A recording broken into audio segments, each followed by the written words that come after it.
नमस्कार दोस्तों, आपका हमारे चैनल में स्वागत है। अब नहीं रहेंगे टोल प्लाज़ा, फिर भी हाईवे पर चलने के लिए देने होंगे पैसे।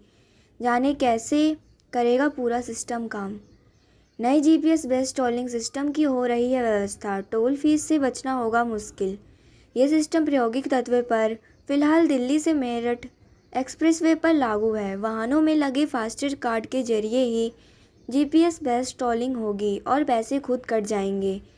नागपुर शहर से 30 से 40 किलोमीटर की दूरी पर मौजूद टोल नाकों से बचते हुए भीतरी सड़कों का इस्तेमाल करते हुए चलने वाले वाहनों अब किसी भी सूरत में टोल अदा करने से नहीं बच पाएंगे।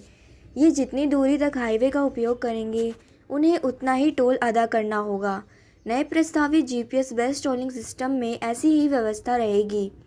फिलहाल ये सिस्टम प्रायोगिक तत्व पर मेरठ दिल्ली एक्सप्रेसवे पर क्रियान्वित है। सूत्रों के अनुसार नागपुर शहर में भी शहर के चारों ओर शहर सीमा के शुरुआती हिस्सों पर गारंटी लगाई गई जाएगी। टोल प्लाजा के बजाय संशोधित डिज़ाइन के साथ इन्हें तैयार किया जाएगा। इनमें कैनोपी नहीं होगा। नया सिस्टम लागू होने के बाद टोल प्लाजा पर कोई कर्मचारी नज़र नहीं आएगा।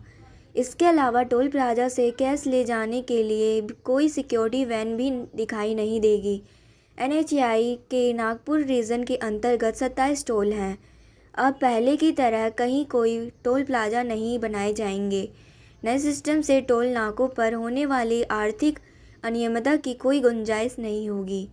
यहाँ ठेकेदार और उसके कर्मचारियों का कोई काम ही नहीं रहेगा। सारी रकम डिजिटली ट्रांसफ़र होने के बाद एनपीसी के जरिए ठेकेदारों को उनके खातों में उनका हिस्सा चला जाएगा।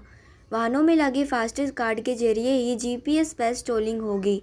किसी चौपहिया वाहन के हाईवे पर आते ही सिस्टम उसके कोऑर्डिनेट्स पकड़ लेगा और वाहन जितनी दूरी तक हाईवे पर चलेगा उसके फास्टैग अकाउंट से संबंधित मार्ग की टोल की दरों के हिसाब से टोल की रकम का डिजिटल भुगतान हो जाएगा।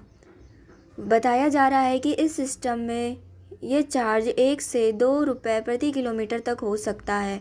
इस संबंध जब एनएचएआई के नागपुर क्षेत्रीय अधिकारी राजीव अग्रवाल से पूछा गया तो उन्होंने बताया कि विदर्भ में 98% वाहनों में फास्टैग लग चुका है। जीपीएस बेस्ड टोलिंग नीतिगत मसला है, इस कारण इस विषय में अभी कुछ स्पष्ट नहीं है।